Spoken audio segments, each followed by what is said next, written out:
Hi, hello, I'm John Blake. I'm here today to tell you about the Ielts listening test.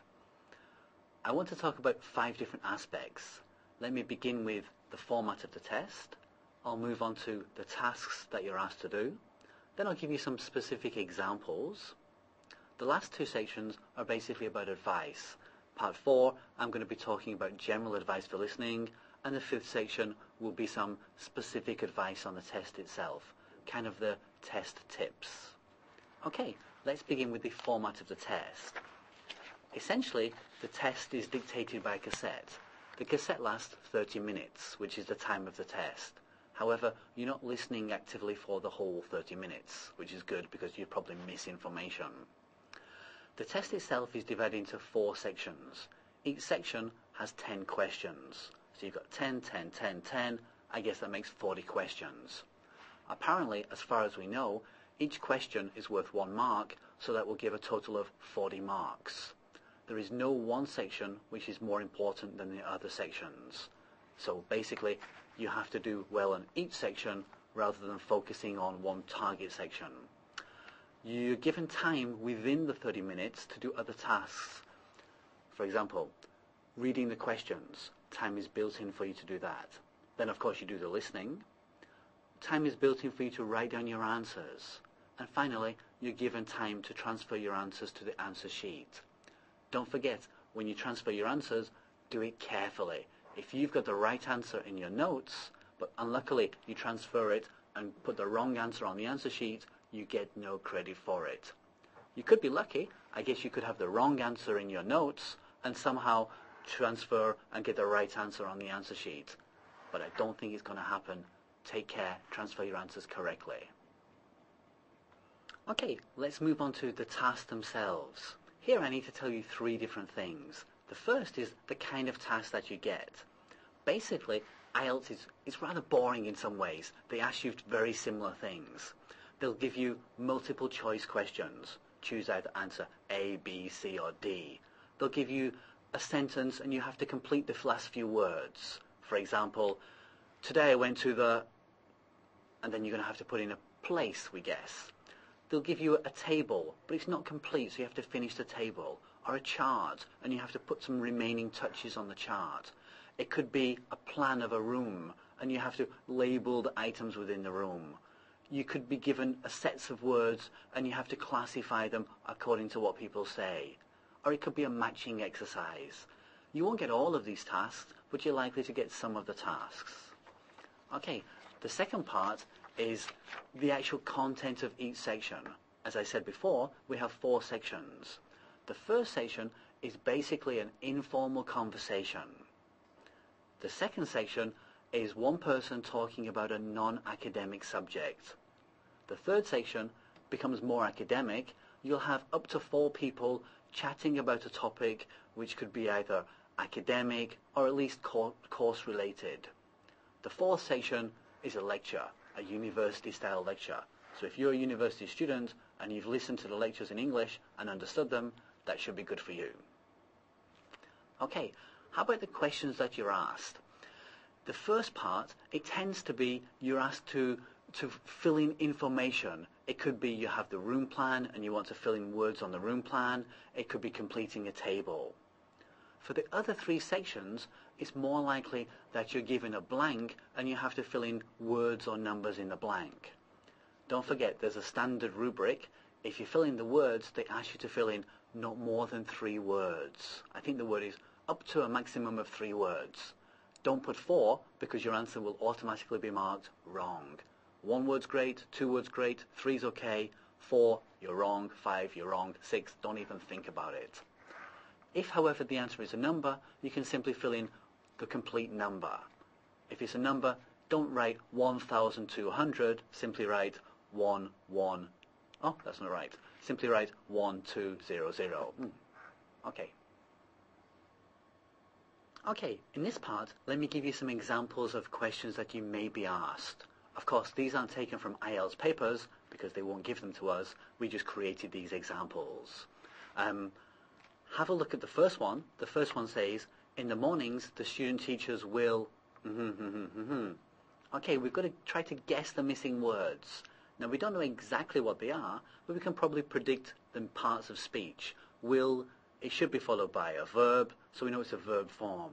We can have up to 3 words, so it could be verb and verb. I wonder what it is. We'll have to listen to it in a moment. The second one, student teachers could be teaching large classes with up to Again here, we've got a missing word or words, but we don't know what it is. My guess is it's a number though. But it's a number of what? People, students, tables, teachers? We're not sure, but we can make a guess, can't we? I guess that it's going to be students. Okay, how about the third one? Discussion groups are quite difficult to arrange in Vietnamese classes, but not something. What kind of word is it? I don't think it's a noun nor a verb. It says quite difficult, but not something. Difficult's an adjective, so here I guess we're looking for an adjective, but we're not sure which one. Okay, let's try it. To make it quick, I'll beat the cassette, so you try and listen out for the answers. In the afternoons, in the evenings, in the mornings, the student teachers will teach and observe. Student teachers could be teaching large classes with up to 70 students. Discussion groups are quite difficult to arrange in Vietnamese classes, but are not impossible for. You probably missed many of the words because they were. But did you get the main purpose? Did you get the key words? Let me give you an example of another task. Here we have 3 items which are discussed in the talk. You have to tick 3 items. Read through the list and let's check which ones are more likely. A. Teaching schedule for student teachers. B. Safety issues for student teachers on the field trip. C. Accommodation. D. How the field trip fits into the teaching degree. E. Vietnamese students' level of proficiency in English. F. How the work requirements for the field trip compare with the work requirements for student teachers who remain in Australia. G. Quality of English language teaching in Vietnamese universities. H. Textbooks commonly used in Vietnamese English classes. All of them seem possible, so we're going to have to listen carefully to get the correct answer. Okay, let's see if we can do it. Let me be the cassette and see if you can do it. Good morning everyone, welcome to the second year of your teaching degree. My name is Simon Taylor and I'm a second year lecturer in the education faculty. Today I'll be giving you an overview of your field trip to Ho Chi Minh City, Vietnam that you all registered for last year. Okay, I think we have to discuss quite a few issues. The first one is going to be the schedule that you're going to follow while you're there. You'll be teaching in the morning, you'll be following courses in the afternoon, and in the evening you're going to have some teaching again. Fortunately, you're going to get a little bit of pocket money for the evening teaching. It's not so much, but it will enable you to buy a coffee or a drink. Okay, probably that pocket money is going to come in useful because unfortunately the cost of the course has got to be increased. You all wanted to stay in good accommodation, so we booked 5-star hotel accommodation for you. Unfortunately, the course now costs 3 times what it was originally advertised as. I hope that's okay with you. The final thing is safety. Now, a lot of people say that it's not a safe place to go to. That's totally wrong. It's not. Some places are not safe, some places are. Where we're staying is ridiculously safe. You'll have no problem whatsoever. So there's no need to worry about anything. However, I suggest that you take the normal precautions. Don't carry too much money, don't wear Rolex watches, and behave as though you're incredibly rich. Just pretend to be normal. Okay, let me move on to the fall section. Basically here, I want to try and give you some general advice for your listening. A lot of people say they practice listening because they watch TV, they listen to songs in English, they listen to the radio. Sure, the background noise may be English, but are you really practicing listening? To practice, you need to have a purpose. Now, if you're watching the pictures on a screen and you're just enjoying the action on the screen, you may not actually have a purpose. Give yourself a purpose. Let me give you some examples. If you're watching the news, can you pick out the who, the when, the what, and the why of a particular action? When you're watching an informal program such as Friends, a serial drama, can you pick out the names of the characters? If you can do that, then you have a purpose. But I feel that many people tend to watch TV, and not really have a fixed purpose, so they're not so focused on the listening. My suggestion is, whatever you listen to, give yourself a purpose. That is, set yourself a question. What do you want to find out? Okay, after you've listened to it, you really need to evaluate your performance. Could you get the answers to your own question? If you listen to, let's say, use the example of Friends, if you listen to Friends and at the end you still couldn't name the characters, is that because your listening was poor?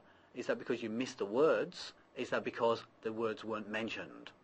My guess is the characters' names were mentioned, but you missed them. How about the news? Did you listen to the headlines? Could you get the when, the where, the why, the who's? If you could, then great. If you couldn't, you've got to think, why did you miss it? It could be that your vocabulary was limited in that area. It could be that it wasn't mentioned. But it's much more likely that your listening wasn't good enough or the vocabulary was too complex for you. That brings us to the last part, the tips for Ielts. The most important tip I want to give you is that you have to study. You can't suddenly practice one day before the test and expect to improve.